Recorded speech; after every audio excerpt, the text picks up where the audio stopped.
तो नमस्कार, आदाब, सत श्री अकाल, राम राम, खम्मा गणी दोस्तों। मैं रजनी स्वागत करती हूँ आपका हमारे चैनल द सक्सेस में। तो दोस्तों आज है 12 जून है, लेकिन 13 जून सुबह मॉर्निंग 6 बजे आपको वीडियो मिलेगा। तो good morning all of you, उठ जाइए। ये वीडियो मैं पहले भी रिकॉर्ड करना चाह रही थी, मतलब कल सुबह 11 जून 6 बजे आना था, बट रात को सारा रिकॉर्ड करने के पश्चात पता चला कि रिकॉर्ड तो हुआ ही नहीं है। तो फिर मैंने रिकॉर्ड किया ही नहीं आके, तो आज रिकॉर्ड कर रही हूँ। सॉरी, आई होप आज सब सही से हो जाए। तो दोस्तों ये वही क्वेश्चन है जो आप लोग डिमांड कर रहे थे जब मैंने आपको करंट अफेयर्स पर क्वेश्चन पढ़ाया था कि मानवाधिकार आयोग के नए अध्यक्ष चुने गए हैं।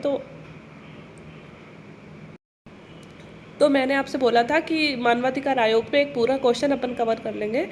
तो ये मैंने तैयार करके रख लिया था ये क्वेश्चन उसी टाइम पे, बट मुझे था कि जब मैं बिज़ी रहूँगी तब ये क्वेश्चन यूज़ में ले लूँगी। तो इसलिए कि आपको पता है कुछ दिन से 4-5 दिन से मैं थोड़ा सा बिजी चल रही थी, तो बना नहीं पाई। आगे से आई होप कि कल से सारे वीडियो प्रॉपर आने लग जाएंगे। दिन के 2 वीडियो आएंगे, वो चाहे वीडियो किसी भी टॉपिक पे आओ, आपके लिए नेसेसरी ही होंगे, है ना। तो 2 वीडियो दिन के आने लग जाएंगे। तो ये क्वेश्चन जो मैंने यहाँ पे डाला है दोस्तों, ये क्वेश्चन प्री के लिए, मेंस के लिए, इंटरव्यू के लिए। प्री के लिए तो दोस्तों जैसे ऐसे देते हैं, मानवाधिकार आयोग के बारे में निम्न कथन सत्य हैं, है ना। 4 कथन देने के, उनमें से एक गलत कर देंगे, है ना। तो माइनर सी चीज़ें प्री में पूछ ली जाती है ऐसे।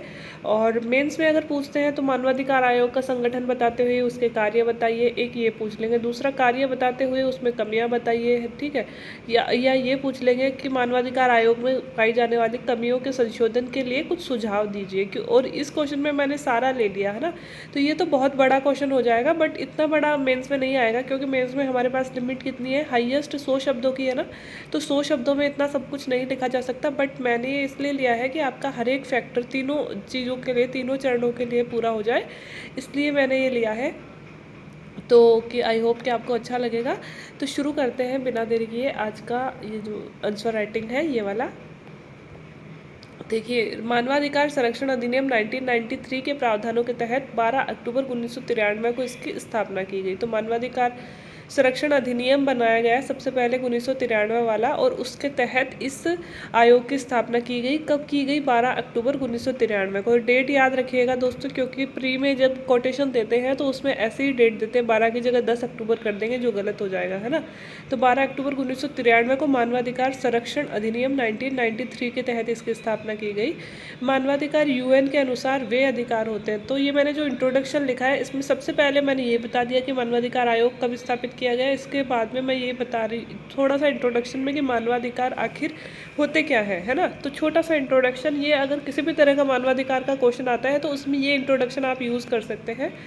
मानवाधिकार यूनाइटेड नेशंस के अनुसार वे अधिकार हैं जो विश्व की हर एक व्यक्ति को बिना किसी जाति, लिंग, राष्ट्रीयता, भाषा, धर्म और अन्य किसी भेदभाव के प्राप्त है। तो दोस्तों ये जो डेफिनेशन दी गई है, ये दी गई है यूएन चार्टर में, और आपको पता है यूएन चार्टर से और ज़्यादा ऑथेंटिक क्या ही होगी। तो यही डेफिनेशन आप यूज कीजिएगा, ये नहीं कि मानव को मानव होने के नाते प्राप्त होने वाले अधिकार मानवाधिकार है। फ्री में कई बार पूछ लेते हैं, अच्छा ये बताइए मानवाधिकार से आप समझते क्या है, तो अपन जल्दी से मानव को मानव होने के नाते प्राप्त होने वाले अधिकार मानवाधिकार है। बट वो बहुत ही बेसिक और बेकार से डेफिनेशन हो जाएगी, वो हमसे सुनना भी नहीं चाहते। जिस तरह से हम लोकतंत्र की परिभाषा बोलते हैं ना, जनता का जनता के लिए, जनता का जनता के द्वारा जनता के लिए शासन, है ना। तो इतनी बेसिक परिभाषा हमसे कोई नहीं सुनना चाहता। तो उसको भी हम थोड़ा सा मॉडिफाइड करके बोले कि जनता के लिए, जनता स्वयं के प्रतिनिधियों में से ही अपने ही प्रतिनिधियों की सरकार जनहित और कल्याण हित के लिए चलाती है, तो उसे लोकतंत्र कहते हैं, है ना। तो मतलब लोगों के हित में जनता अपने ही बीच में से कुछ प्रतिनिधियों का चयन करके लोक हित के लिए जो सरकार चलाती है, उसे लोकतंत्र कहते हैं। मतलब किताबों में लिखने के लिए या फिर किसी को बताने के लिए, लाइक इंटरव्यू में पूछा जाए, है ना, तो थोड़ी सी अच्छी डेफिनेशन हम इस तरह से देते हैं। वैसे आपने मेरा वो देखा होगा कृष्णा अकेडमी वाला इंटरव्यू, उसमें तो वो मेरा जब फर्स्ट इंटरव्यू था, तो कभी कभी पता नहीं क्यों इतनी नर्वसनेस होती है जब मेरा मॉक था उसमें। तो ऐसा नहीं है, इससे पहले मैंने मॉक दिए नहीं है, इससे पहले भी मैंने मॉक दिए थे और बहुत अच्छे भी दिए थे। बस मेरा पहला मॉक बिगड़ा था, उसके बाद के सारे मॉक मैंने सही दिए थे। बट उस दिन पता नहीं वो ऑनलाइन मॉक था और मैं क्यों डरी इतना कि मैं सब कुछ भूल गई, इवन ये भी भूल गई, जनता का जनता के द्वारा जनता के लिए शासन। मतलब जो चीज़ें पब्लिश होनी होती है ना, वो मुझे पता था ये पब्लिश होने वाला है ना। और उसके नाम से मैं इतना डर गई कि पता नहीं क्या ही होगा, अपन को तो अच्छी तरीके से बोलना नहीं आता। और हुआ भी वही, फिर मेरा वो मॉक ख़राब हो गया। हालांकि सेकंड मॉक जो था करनी एकेडमी पे, वो करनी नहीं, क्या नाम है उनका, कृष्णा एकेडमी, उन पे सेकंड मॉक मेरा अच्छा गया था, क्योंकि उस दिन बस अपने आप कॉन्फिडेंस बिल्डअप हो गया था कि यार पहले वाला बिगड़ चुका है। अपन जो मतलब क्या होता है, अपन जब लूज़ करते हैं ना कॉन्फिडेंस, तो जब जो अपन को आ रहा होता है ना वो भी भूल जाते हैं। मतलब आ तो रहा होता है, अंदर से आ रहा होता है, लेकिन लफ्ज़ों में हम उसको बोल नहीं पाते हैं। इसलिए बस इंटरव्यू की यही है कि आपको कुछ अलग से पढ़ना नहीं है, कुछ अलग से रटना नहीं है, बस आपका जो कॉन्फिडेंस है ना उस लेवल को आपको बनाए रखना है, बिकॉज वही है जो आपको अच्छी पोजीशन पे ले जा सकता है। क्योंकि मैंने 10 मॉक तो दिए हो गए कम से कम, और मैंने यही देखा, जिस दिन मेरा कॉन्फिडेंस लूज़ हुआ उस दिन मुझे जो आ रहा था वो भी नहीं बोल पाई, और जिस दिन मैं अपने आप में ये सोच के गई कि बस मुझसे अच्छा कोई नहीं है, मुझे आता है वो बेस्ट है, ठीक है। और तो क्या हुआ कि जो नहीं भी आ रहा था उन भी क्वेश्चंस को इतने अच्छे से टैकल किया कि जब फिर टीम ने मुझे अप्रिसिएट किया कि ये कॉन्फिडेंस लेवल बना के रखना है ना। यही होता है इंटरव्यू के आए कि अपने कॉन्फिडेंस लेवल को आप बैलेंस्ड कर लो, ये भी नहीं ओवर कॉन्फिडेंस हो जाए और ये भी नहीं कि डिमोरलाइज हो जाए, है ना। तो दोस्तों ये परिभाषा हो गई मानवाधिकार की कि यूएन के अनुसार मानवाधिकार वे अधिकार है जो विश्व के हर एक व्यक्ति को बिना किसी जाति के, लिंग के, राष्ट्रीयता के, भाषा के, धर्म के और अन्य किसी भेदभाव के प्राप्त होते हैं। मतलब कि हर एक मानव को, विश्व के हर एक मानव को, क्योंकि वो मानव है इसलिए वो अधिकार प्राप्त हो रहे हैं, चाहे वो किसी भी जाति से बिलोंग करे, किसी भी लिंग से बिलोंग करे, किसी भी राष्ट्र से बिलोंग करे, किसी भी धर्म से बिलोंग करे, किसी भी भाषा से बिलोंग करे, किसी भी आधार पर उसमें भेदभाव नहीं किया जाएगा। बस वो मानव है तो उसके नाते उसको यह अधिकार प्राप्त होंगे ही, ठीक है। ये मानवाधिकार की परिभाषा हो गई। इसके साथ ही दोस्तों मानवाधिकार, मूल अधिकार और कानूनी अधिकार, 3 अधिकारों में डिफरेंस पूछ लिया जाता है, इंटरव्यू में ही खासकर पूछ लिया जाता है कि कानूनी अधिकार तो क्या होते हैं, मूल अधिकार क्या होते हैं और मानवाधिकार क्या होते हैं, है ना। तो मानवाधिकार की अच्छी डेफिनेशन तो मैंने आपको दे दी। इसके अलावा कानूनी अधिकार और मूल अधिकार की भी अच्छी डेफिनेशन, ऐसे कि 2 लाइन्स की डेफिनेशन ना, आप इन तीनों की डेफिनेशन एक जगह लिख लेना।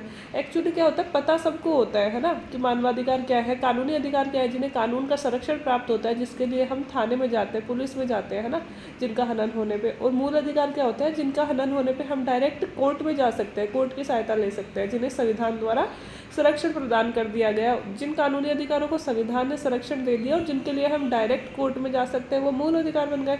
लेकिन दोस्तों इनको एक अच्छे खासे शब्दों में जब हमें सामने वाले को बताना होता है ना, तो हम कहीं ना कहीं हिचकिचाते हैं। 2 लाइन्स में हम 5 बार रुक जाएंगे तो वो अच्छा नहीं लगता है ना। तो इन तीनों की, क्योंकि ये अक्सर पूछ लिए जाते हैं, मानवाधिकार, मूल अधिकार, कानूनी अधिकार, तीनों की 3 डेफिनेशन आप लिख के रखना। मानवाधिकार की हो गई 2, आप अच्छी तरह से लिख लेना अच्छे शब्दों में, क्योंकि इंटरव्यू में अक्सर पूछ ली जाती है, ठीक है। और ये मेंस में भी आ सकता है ऐसा क्वेश्चन, है ना, बहुत बार ऐसे सिंपल क्वेश्चन आते हैं मेंस में।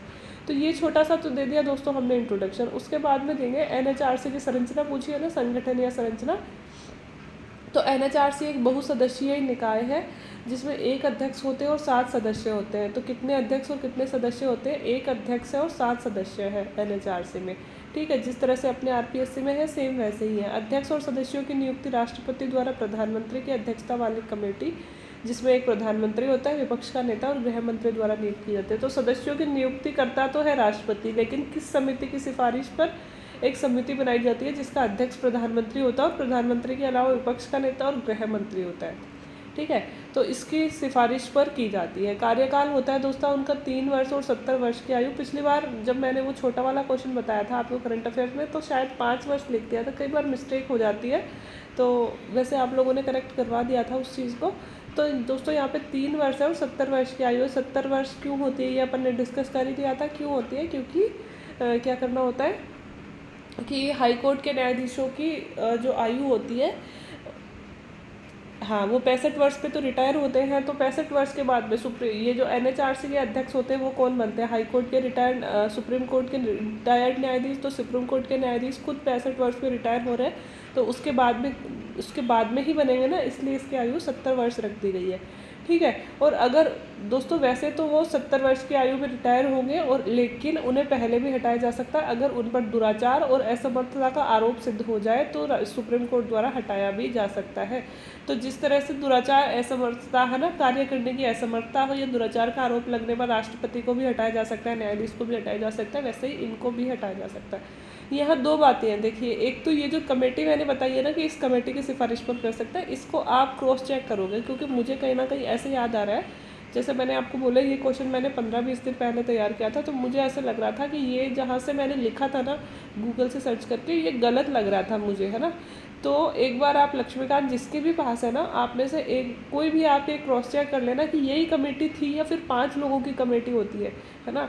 तो थोड़ा सा मुझे डाउट लग रहा है इसमें, तो आप क्रॉस चेक कर लेना, बिकॉज मैं आपको कभी गलत नहीं पढ़ाना चाहती। लेकिन बाय द वे कई बार टंग स्लिप होने से, कई बार किसी गलत चीज़ में से अपन देख लेते हैं, उस वजह से गलतियाँ हो जाती हैं। तो क्योंकि मेरी एक गलती 300 बच्चों पर गलत असर डालेगी, है ना, लेकिन अगर मैं अपनी गलती स्वीकार कर लेती हूँ तो वो 300 बच्चे तो गलत नहीं सीखेंगे कम से कम। तो दोस्तों ये चीज़ आप एक बार क्रॉस चेक कर लेना, कोई भी एक कि कौन सी कमेटी होती है ना, प्रधानमंत्री अध्यक्षता में कितने लोगों की कमेटी होती है, और वो नीचे कमेंट कर दीजिएगा, फिर मैं आपके कमेंट को पिन कर दूंगी ताकि सब लोग भी करेक्ट कर लें। और दूसरी बात, कल जो आप बात कर रहे थे कि मैंने जो बोल दिया था कि शायद उस क्वेश्चन में था लोकसभा में राजस्थान के कितने महिला एमएलए है ना, और मैंने देखो एमएलए वहाँ पे लिखा हुआ था, मैंने मन में सोच लिया एमपी, तो मैंने कहा कि अभी 23-24 एमपी है, शायद अपने 22-23-24 के बीच में होगी। तो आप लोगों में से एक जने ने कमेंट किया कि मैडम एमएलए तो राजस्थान से 3 ही हैं, member of legislative, sorry MP, तो एमपी की बात थी, वहाँ पे एमपी लिखा हुआ था कि कितनी महिला सांसद है राजस्थान से, ठीक है, मेंबर ऑफ पार्लियामेंट। तो मैंने बोल दिया कि 22-23-24 के बीच में होंगे, लगभग इतनी रहती है ना। तो आपने कहा कि एक जने ने कमेंट किया था कि मैडम एमपी तो राजस्थान से संसद में 3 ही है महिला, ठीक है। तो दोस्तों वो मतलब सामने लिखा हुआ था एमपी, और मेरे मन में चल रहा था एमएलए कि राजस्थान की विधानसभा में अभी कितने विधायक हैं, है ना, मेरे मन में वो चल रहा था, इसलिए मैंने 22-23 बता दिया। कई बार क्या होता है सामने लिखा हुआ कुछ और होता है और अपन दिमाग में उसको कुछ और सोच रहे होते हैं। तो बिल्कुल सही बात है, एमपी तो अपने 3 ही है, ठीक है। एमपी तो मतलब मेंबर ऑफ पार्लियामेंट, महिला मेंबर ऑफ पार्लियामेंट कितनी है, अभी 3 ही है। और जो एमएलए है वो आप में से किसी ने कमेंट किया था, शायद 22 है फिलहाल, है ना। किरण माहेश्वरी जी का एक्सपायर होने के बाद में उनकी जगह फिर से कोई महिला विधायक ही हो गई। तो आप लोग ये चेक कर लेना, वो मैंने जो बात की थी वो एमएलए की बात करी थी, और उस क्वेश्चन में जो बात कर रहे थे वो एमपी की बात कर रहे थे, है ना। तो कई बार ऐसा नहीं है कि याद नहीं है, टंग स्लिप होने की वजह से थोड़ी बहुत गलतियाँ हो जाती है। एक तो इसको याद कर लेना, है ना, इसको आप लोग करेक्ट करवा देना। किसी के पास भी लक्ष्मीकांत है वो देख के बता देना कि ये कितनी है, क्योंकि मेरे पास अवेलेबल नहीं है, तो मुझे ऑनलाइन सोर्स का ही यूज़ लेना पड़ता है, ऑनलाइन में कई बार गलत हो जाते हैं, ठीक है। दूसरी बात कि ये जो लिखा हुआ है ना यहाँ पे असमर्थता और दुराचार के आरोप में उन्हें हटाया भी जा सकता है। तो जिस तरह से दोस्तों राष्ट्रपति को असमर्थता दुराचार के आरोप में महाभियोग की प्रक्रिया द्वारा हटाया जा सकता है, ठीक है। तो क्या जो मानवाधिकार आयोग के अध्यक्ष है उन्हें भी महाभियोग की प्रक्रिया द्वारा ही हटाया जा रहा है? अच्छा आप ये बताइए कि महाभियोग की प्रक्रिया से हटाया जाना संविधान में कौन से पद के लिए यूज़ किया गया है, ठीक है, कौन कौन से पद के लिए यूज़ किया गया है, या सिर्फ किसी एक विशेष पद के लिए यूज़ किया गया है, या फिर ये बता दीजिए कि महाभियोग की प्रक्रिया द्वारा कौन से ऐसे पद हैं अपने संविधान में जिनको हटाया जा सकता है ना। आप लोग ये कमेंट करके बताइएगा, देखूँगी किसको, बहुत माइनर सी बात है, किसको पता है इस चीज़ का कि महाभियोग की प्रक्रिया के द्वारा संविधान में जो हमारे जितने भी पद हैं सरकारी पद, उनमें से किस किस को हटाया जाता है महाभियोग की प्रक्रिया के द्वारा, ठीक है। तो ये आप बताइएगा। अब पढ़ते हैं एनएचआरसी के कार्य। तो दोस्तों बहुत सिंपल कार्य है, एनएचआरसी ही लिख रही हूँ मैं, मानवाधिकार आयोग बहुत लंबा हो जाता है, नेशनल ह्यूमन राइट कमीशन, तो इतना तो चलता है ना। तो सबसे पहले तो दोस्तों मानवाधिकार उल्लंघन संबंधित मामलों का स्वतः संज्ञान लेता है और शिकायतों द्वारा आए मामलों का संज्ञान लेता है। तो दोस्तों सबसे पहले तो मानवाधिकारों का कहीं भी हनन हो रहा हो तो उसका क्या करता है, या तो कोई शिकायत कर देता है तो उसकी जांच करता है, या फिर कहीं अखबार में पढ़ लिया, कहीं से कॉल आ गया, या फिर खुद ने कहीं ने देख लिया कि भाई यहाँ पे मानवाधिकार का हनन हो रहा है, तो स्वयं भी जाके पहल कर सकता है। तो स्वतः संज्ञान या फिर क्या करता है, शिकायत, है ना, दोनों होने पर ही मानवाधिकार उल्लंघन की जांच करता है। तो पहला काम तो नाम से ही सिद्ध हो रहा है। दूसरा दोस्तों की जेल जो है हमारी, तो अभी क्या होता है हमारे जेलों में, आपको भी पता है इंडिया की जेलों की स्थिति, जितने कैदी भरने चाहिए उससे दुगने तिगने कैदी भरे हुए होते हैं, है ना। तो ये देखते हैं, जेलों का दौरा करते हैं, कैदियों का निरीक्षण करते हैं और उनकी दशा में सुधार के उपाय देते हैं। मतलब जेलों का दौरा करते हैं, जेल में जाके देखते हैं कि कहीं मानवाधिकारों का हनन नहीं हो रहा, फिर कैदियों का निरीक्षण करते हैं, देखते हैं वो किस सिचुएशन में रह रहे हैं, और अगर उन्हें लगता है कि यह मानवाधिकार मानव जैसा बर्ताव इनके साथ नहीं हो रहा तो उसके सॉल्यूशन के सुझाव भी ये देते हैं। तो दोस्तों हमारे संविधान में यह कहा गया है कि चाहे एक अपराधी हो लेकिन उससे भी अपराधी जैसे ट्रीट नहीं किया जाएगा। अपराधी हो भले ही, लेकिन he is a human being, उससे भी मानव जैसे ही ट्रीट किया जाएगा। अपराध की सज़ा उसे अलग दी जाएगी, लेकिन ये नहीं है कि उसे जेल हो गई तो जेल में उसे जानवरों जैसा बर्ताव किया जाए। Because he is a human being, तो ह्यूमन बीइंग जैसा ही व्यवहार किया जाएगा। इसलिए दोस्तों मानवाधिकार आयोग जेलों में भी पहुँचता है। जैसे हमारा अभी कोरोना हुआ था तो हमारे जेलों में इतनी ज़्यादा संख्या भरी हुई है, तो मानवाधिकार आयोग ने सलाह दी थी कि क्यों ना जो विचाराधीन कैदी हैं जिनका अभी ट्रायल भी नहीं हुआ है उनको पैरोल पे छोड़ दिया जाए। बिकॉज हमारे यहाँ पे बहुत ज़्यादा कैदी हैं और कोरोना अगर फैल गया जेलों में तो निपटना मुश्किल हो जाएगा। तो ये बात फिर मानी भी नालसा ने सुझाव दिया फिर आगे चल के, और बहुत सारे विचाराधीन कैदियों को पैरोल पे छोड़ दिया गया था कोरोना की वजह से, क्योंकि अभी उनका मतलब ट्रायल का नंबर भी नहीं आया और उन्हें मतलब पकड़ रखा है। अभी न्यायालय में उनकी पहली सुनवाई भी हुई नहीं है, तो इस वजह से दोस्तों उनको मतलब ऐसे जो कैदी है, ऐसे बहुत सारे कैदी हमारे यहाँ पे होते हैं, क्योंकि न्यायालय में लंबे मामले इतने लंबे चलते हैं कि नंबर ही नहीं आ पाता कई कई दिन तक, तो है ना। तो इस वजह से फिर उन कैदियों को भी छोड़ दिया गया था। तो ये ऐसे मानवाधिकार के मुद्दों वाला काम कौन करता है? मानवाधिकार करता है। तीसरा दोस्तों कि मानवाधिकारों की रक्षा के लिए अगर कोई कानून पहले से बना हुआ है और उसमें लगता है कि इसमें मानवाधिकारों का उल्लंघन हो रहा है तो उसमें संशोधन के उपाय बताता है। और तीसरा होता है नए कानूनों को बनाने की सिफारिश भी कर सकता है। मतलब अभी जो कानून बने हुए हैं उनमें अगर लगता है कि कहीं संशोधन की ज़रूरत है, मानवाधिकार के आधार पर मानव अधिकारों का हनन हो रहा है, जैसे कि पहले सिर्फ जीवन जीने का अधिकार हमारे था अनुच्छेद 21 में, है ना।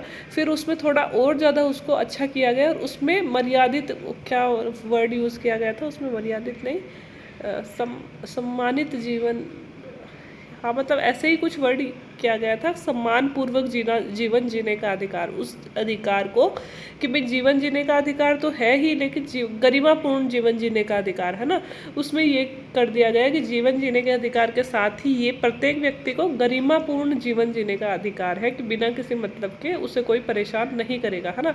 तो ये क्या हुआ कि कानून में संशोधन करवा लिया, है ना।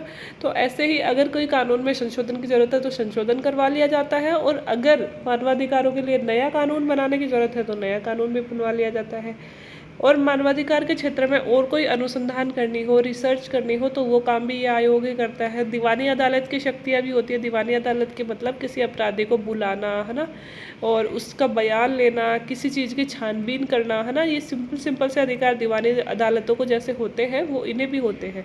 इसके अलावा यह प्रकाशनों, मीडिया, सेमिनारों के माध्यम से मानवाधिकारों के प्रति लोगों को जागरूक करता है ना। तो कई तरह के जैसे पैम्पलेट छपवा दिए, सोशल मीडिया पे कोई अभियान चला दिया, अखबारों में दे दिया, है ना। तो इस तरह की चीज़ों के द्वारा लोगों को जागरूक भी करता है। इसके अलावा पीड़ितों को मुआवजा और हर्जाना देने की सिफारिश भी करता है। तो दोस्तों इसके अलावा पीड़ित जो है उनको मुआवजा और हर्जाना, इन्हें पता है कि इसके मानवाधिकारों का हनन हुआ है तो उन्हें हर्जाना दिलवाएगा सरकार से, उसकी सिफारिश करेगा। और फिर यह आयोग हर वर्ष अपनी रिपोर्ट देगा राष्ट्रपति को, राष्ट्रपति उसे संसद के पटल पर दोनों सदनों के सम्मुख रखता है।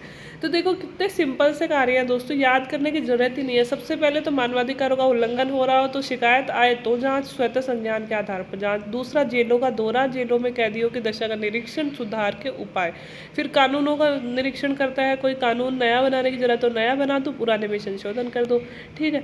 फिर क्या करता है? फिर करता है दोस्तों दीवानी अदालत की शक्तियाँ हो गई, मानवाधिकारों के क्षेत्र में रिसर्च हो गई, प्रकाशन मीडिया के माध्यम से जागरूकता हो गई, पीड़ितों को मुआवजा और हर्जाना हो गया, और प्रतिवर्ष अपनी रिपोर्ट किसे देता है? राष्ट्रपति को देता है। फिर दोस्तों एनएचआरसी की कमियाँ क्या है? एनएचआरसी की कमियाँ हैं कि इतने अच्छे कार्य तो हमने पढ़ लिए, लेकिन इसमें कुछ कमियां तो होंगी, इसमें बहुत सारी कमियां भी है।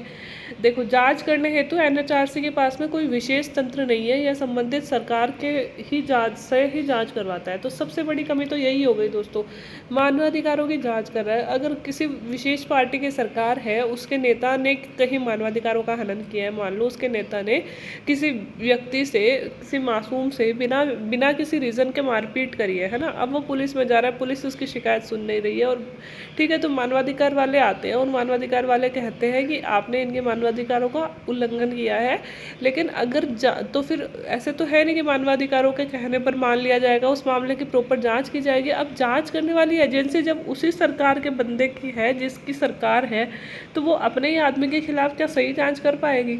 तो यह बहुत बड़ी एक कमी है कि इनके पास अपनी एक स्वतंत्र जांच एजेंसी नहीं है और यह सरकार की जांच एजेंसियों के माध्यम से जांच करती है। तो सबसे बड़ी कमी तो एक यही हो गई। दूसरा दोस्तों, ये बहुत इंपॉर्टेंट चीज़ है, घटना के 1 साल बाद में किसी मामले की यह जांच नहीं कर सकता है। अगर कोई घटना घटी है ना, उसके 1 साल के अंदर अंदर मानवाधिकार आयोग के पास शिकायत आती है तो जांच करने का अधिकार है, लेकिन घटना को 1 साल हो गया उसके बाद में मानवाधिकार को जांच करने का अधिकार बिल्कुल भी नहीं है। तो ये भी एक बहुत बड़ी शिकायत है, क्योंकि आप मी टू मूवमेंट है दोस्तों, मी टू मूवमेंट में कितनी सारी औरतें हैं जो अपने अपने ऊपर सालों पुराने अत्याचार को दर्शाई थी, है ना। तो उस चीज़ों की जांच करने का अधिकार तो है ही नहीं इनको, है ना। तो ये भी एक बहुत बड़ी चीज़ है कि यार टाइम लिमिट तो थोड़ी सी तो बढ़ानी चाहिए ना, इतने कम समय में कई बार नहीं आ पाती है कोई चीज़ें सामने, तो वो भी अधिकार नहीं है। तीसरा दोस्तों, वित्तीय संसाधनों की कमी है। तो बहुत सारे वित्तीय संसाधन इनके पास नहीं होते हैं, अक्सर पैसों की कमी इस आयोग के पास में रहती है। फोर्थ है मानव कार्यबल की कमी, हमने देख लिया, जांच एजेंसी भी नहीं है और बहुत बार तो राजस्थान में आप देखोगे ज़्यादातर पद खाली पड़े रहते हैं, मुश्किल से कोई सदस्य नियुक्त होता है और सदस्यों की सीटें तो खाली ही रहती है, मुश्किल से अध्यक्ष नियुक्त होता है कई कई साल बाद में। तो दोस्तों अगर कर्मचारी ही नहीं होंगे तो काम करेगा कौन? तो ये भी एक बहुत बड़ी कमी है। एक है दोस्तों NHRC मात्र एक सलाहकारी निकाय है, इसकी सिफारिशें बाध्यकारी नहीं है, तो ये सिर्फ सलाह दे सकता है। हमने क्या पढ़ा कि ये लोगों को मुआवजा देने के लिए सरकार से सिफारिश कर सकता है, हर एक काम के लिए, कानून में संशोधन के लिए भी सिफारिश करेगा, कैदियों की दशा में सुधार के लिए भी सिफारिश करेगा। इसके पास में कोई प्रॉपर ऐसा राइट नहीं है कि जैसे कि न्यायालय बोल देता है तो सरकार को लागू करना ही पड़ता है। इस प्रकार मानवाधिकार के पास में ऐसा कोई अधिकार नहीं है कि उसने बोल दिया तो वो चीज़ लागू करनी ही पड़ेगी, इसे सिर्फ सिफारिश करने का अधिकार है ना। इसकी सिफारिशों को मानने के लिए सरकार बाध्य नहीं है। तो दोस्तों बाध्य ही नहीं है तो क्या मतलब है काम करने का? जिस सरकार को जो बात माननी होगी वो मानेगी, जो बात नहीं माननी होगी वो नहीं मानेगी, है ना। तो ये भी एक बहुत अजीब सी बात हो जाती है। फिर है दोस्तों NHRC केंद्र से कोई सूचना नहीं मांग सकती, मतलब केंद्र के तहत आने वाले सशस्त्र बलों से जांच करने से भी उसे रोका जा सकता है। तो अगर केंद्र से सूचना ही नहीं मांग सकती तो केंद्र का कोई मामला आएगा, जैसे सशस्त्र बलों का कोई मामला आता है, फौज वगैरह से रिलेटेड कोई मामला आता है जो सेंटर के अधीन होती है, तो उन पे दोस्तों वो सूचना ही नहीं मांग सकती, उन पे वो कार्यवाही नहीं कर सकती, तो यहाँ भी इसकी शक्तियाँ कम हो जाती हैं। तो ये सारे मामले कमी में है कि एक तो जांच तंत्र नहीं है, 1 साल बाद घटित किसी मामले की जांच नहीं कर सकता, वित्तीय संसाधनों की कमी है, मानव बल की कमी है, सिर्फ सिफारिश का अधिकार है और सूचना मांगने का केंद्र सरकार NHRC केंद्र से कोई सूचना नहीं मांग सकती, है ना। तो ये सारे इसके कमियां हैं। अब सशक्त बनाने के सुझाव क्या हो सकते हैं, तो ये भी चलो देख ही लेते हैं। आपके लिए क्वेश्चन बड़ा लंबा हो जाएगा, लेकिन मैंने इसके सारे फैक्टर्स यहाँ पे, सारे जो एस्पेक्ट हैं वो कवर कर लिए। इससे बाहर मानवाधिकार में से कुछ आना नहीं है, ठीक है। तो मानवाधिकार को सशक्त बनाने के लिए दोस्तों राज्य सरकारों पर NHRC के सुझाव मानने हेतु बाध्यकारी किया जाए, है ना। कम से कम राज्य सरकारों को तो मानवाधिकार आयोग अगर कोई सिफारिश या सलाह देता है तो उसे बाध्यकारी कर दिया जाए, तभी तो इसकी सिफारिशें लागू होगी ना। बाध्य ही नहीं कर सकती जब क्या लागू होंगे, तो इसे बाध्यकारी कर दिया जाए, पहला। दूसरा, NHRC में नागरिकों व सामाजिक संगठनों के लोगों को भी शामिल किया जाए। तो नागरिकों और सामाजिक संगठनों के लोगों को शामिल करने का अधिकार भी इसमें दिया गया है कि भाई NHRC में सिर्फ और सिर्फ NHRC के लोग ही काम नहीं करें, इसके अलावा सिविल सिटीजन्स होते हैं जो समाज हित में काम करते हैं, है ना, सोशल वर्कर्स होते हैं, उनको भी शामिल कर लिया जाए ताकि वो और इफेक्टिव तरीके से काम कर सके। मामलों की जांच के लिए NHRC के पास में विशेष कैडर हो, अपना एक विशेष जांच तंत्र हो, मानवों की जो कमियां बताई है बस वही सुझाव अपन को सुधार में देने हैं, है ना। ज़्यादा वित्तीय संसाधन हो, ज़्यादा कार्मिक हो, है ना, पैसे भी ज़्यादा उपलब्ध करवाए जाए, कर्मचारी भी प्रॉपर हो, ठीक है। इस प्रकार उपरोक्त उपाय अपनाते हुए NHRC को और अधिक सशक्त बनाकर देश में मानवाधिकारों की रक्षा हेतु प्रभावी कदम उठाए जा सकते हैं। तो ये सॉल्यूशन देते हुए अंत में हम अच्छा सा कंक्लूजन देके पॉजिटिव वे में इसे ख़त्म कर देंगे। तो आई होप दोस्तों आपको अच्छा लगा होगा। क्वेश्चन थोड़ा, आंसर थोड़ा बड़ा हो गया, लेकिन मैं अगर 2 ही चीज़ें देती तो इस चीज़ में चाहे मैं 3 क्वेश्चन बना देती, क्योंकि मेंस में कई तरह के क्वेश्चन आते हैं। बट ज़बरदस्ती वीडियो बनाने का कोई फ़ायदा है नहीं, मैंने एक ही वीडियो में सारी चीज़ें समझा दी। आपको जो पूछा जाए, संरचना पूछी जाए संरचना बता दीजिए, और NHRC के कार्य पूछे जाए तो सिर्फ कार्य बताना है, कार्यों में कमियाँ पूछी जाए सिर्फ कमियाँ बतानी है, और सिर्फ अगर NHRC में कमियां बताते हुए उनमें संशोधन या सुझाव के उपाय दीजिए, सुधार के उपाय दीजिए, तो फिर ये दोनों पॉइंट्स आपको बताने हैं, ये कमियां और ये सुधार के उपाय। ठीक है, तो आई होप आपको अच्छा लगा होगा वीडियो और आंसर राइटिंग में आपको बहुत मदद मिल रही होगी। अगर मदद मिल रही है तो नीचे कमेंट करके बताइएगा, और अगर वीडियोस अच्छे लग रहे हैं तो वीडियो को लाइक भी करते रहिए, शेयर भी करते रहिए, चैनल को सब्सक्राइब कर लीजिए। और हाँ, किसी को मेरे से पर्सनल कांटेक्ट करना है तो आप मेल आईडी में आप मुझे मेल कर सकते हैं। डिस्क्रिप्शन बॉक्स में मैंने मेल आईडी दे रखी है। कोई भी प्रॉब्लम हो, मीन्स पढ़ाई से रिलेटेड कोई भी प्रॉब्लम हो तो आप लोग शेयर कर सकते हैं। अब दोस्तों ज़्यादातर मेल मेरे पास पर्सनल मेल भी आते हैं, तो ऐसे ही आते हैं, मैम मैं नया नया तैयारी कर रही हूँ, लड़कियों के भी आते हैं, मैं नई नई तैयारी कर रही हूँ, प्लीज़ मुझे गाइड कीजिए। अब मैं मेल में बताओ आपको क्या गाइड करूँ, मैं तो मतलब जितना मुझे गाइड करना आता है मैं चैनल के थ्रू कर ही रही हूँ। बुक्स मैंने बता रखी है, पढ़ने की स्ट्रेटेजी मैंने बता रखी है, लगभग टाइम टेबल भी बता रखा है, इस तरह से पढ़िए। ये भी बता रखा है कि क्या चीज़ें पहले पढ़नी है, कहाँ से शुरू करें, जो नए हैं वो किस तरह से शुरू करें।